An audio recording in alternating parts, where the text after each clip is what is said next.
Hey everyone, and welcome to RUBIN'S Mind Lab, where we break down the latest research into what it really means. Ever wonder if your opinions are just your opinions or if there is a deeper structure to how we all think about complex issues? Well, today we're diving into a fascinating study that uses a clever technique to map out social attitudes and understand precisely what is going on in our heads when we make choices. This paper, at its heart, is asking a really important question: how can we accurately measure complex social attitudes? Think about big issues like policies, social norms, or even just how we view different values in society.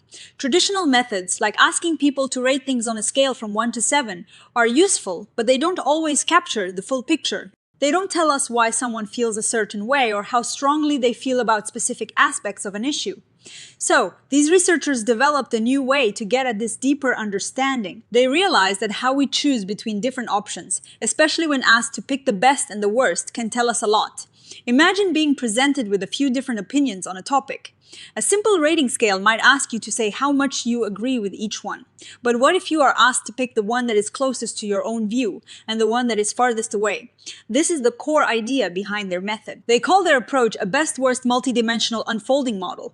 Let's break that down. Multidimensional means they're not assuming attitudes are just on one simple line from good to bad. Instead, they're allowing for attitudes to exist in a more complex space, like a map with multiple directions, each representing a different aspect of the attitude. Unfolding is a term that basically means they're trying to figure out where people and the statements or ideas they're judging should be placed in this space, so that the choices people make sense based on how close or far they are from the ideas.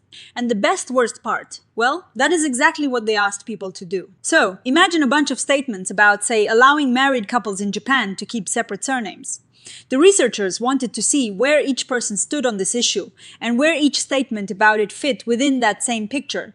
They asked participants to look at a few of these statements at a time and pick the one they agreed with the most and the one they disagreed with the most. The clever part is how they analyze these choices. They assume that if a statement is very close to your own opinion, you are more likely to pick it as best, and if it is very far away, you are more likely to pick it as worst. They use a mathematical model to position individuals and statements in this multidimensional space. Think of it like plotting points on a graph. If someone's dot is near a statement's dot, they probably agree. If their dots are far apart, they probably disagree. But here is where it gets even more interesting. They found that sometimes a statement might be more likely to be chosen as the best or worst, not just because it is close or far from your opinion, but for other reasons. Maybe a statement is worded in a way that is just naturally more appealing or jarring. They call this statement level distance independent selectability. It is like a statement having its own magnetic pull or repulsion, regardless of where you are in the attitude space. They even gave this a special parameter, the alpha value, for each statement. They introduced this alpha parameter because they realized that if they only looked at distance, they might misunderstand where a statement truly belongs in the attitude space. If a statement is, say, a bit controversial but phrased in a very persuasive way, people might pick it as best, even if it is not perfectly aligned with their core beliefs simply because of how it is presented. By factoring this in, they can separate the actual location of an idea from its inherent selectability, attractiveness. To test if their model actually worked, they ran simulations. They created artificial data based on known positions and selectability values for statements and respondents. Then they used their model to see if it could uncover those original positions. The results were really promising. Their model was quite good at figuring out where the statements should be in the attitude space and what their selectability scores were, even when things were complicated. And here is a crucial finding: when they tried to run the model without accounting for that statement's specific selectability, things got messed up. The locations of the statements in the attitude space became distorted. It was like trying to draw a map of a city without accounting for those really popular tourist spots that draw crowds just because they're famous, not necessarily because they're geographically central to everything else. This highlights how important it is to consider this extra layer of selectability. They then tested their model on real-world data. One application looked at how people in Japan felt about married couples being allowed to keep their own surnames. They found that the model could indeed map out the attitudes. The first main direction or axis on their attitude map strongly correlated with whether people generally supported or opposed the idea. which lined up well with a simpler survey question. But, and this is key, the second axis on their map showed something more nuanced. It revealed different reasons or rationales people had for supporting or opposing the separate surname system.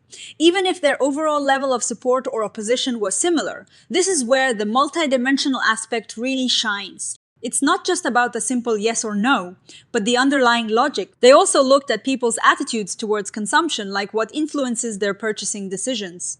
Here, they weren't looking for a simple support, opposition dimension. Instead, they wanted to see what different value criteria people cared about. The model helped them create a map showing how different things like price, environmental concern, and brand reputation related to each other and to consumer preferences. It allowed for an exploration of multiple values without forcing them into a single line. So, what does this all mean for us? This research offers a powerful new tool for understanding complex social issues. For starters, it shows that our opinions aren't just random feelings.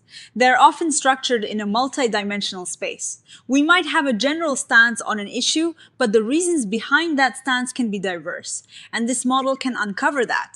It's like moving from thinking of people as just red or blue to understanding the whole spectrum of political belief and the different shades of gray in between. The separation of semantic location from statement selectability is also a big deal. It means we can differentiate between an idea's core meaning and how appealing or off-putting it is, regardless of its meaning.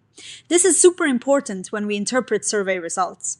It helps us understand if people are choosing an option because it truly reflects their views, or because of how it was phrased or presented. This has some really practical implications. For anyone designing surveys, this offers a more robust way to measure attitudes. It can help researchers understand not just what people think, but why they think it, and how different statements about an issue are perceived. It can also help us interpret simpler survey data, like Likert scales, by showing what concrete statements are associated with different score levels. Think about marketing or policy development.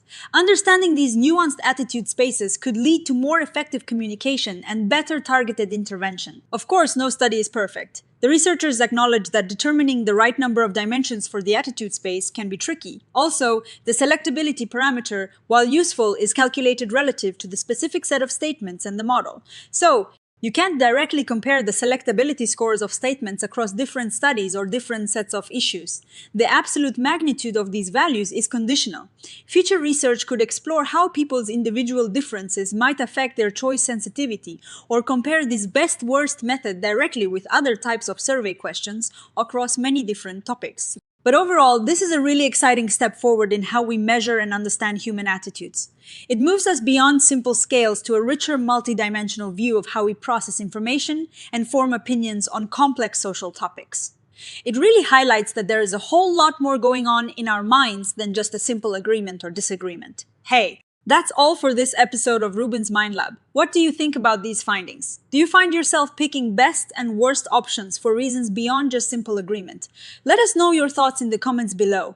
And if you enjoyed this deep dive into psychology, please hit that like button. Subscribe for more and ring that notification bell so you don't miss our next exploration. See you next time.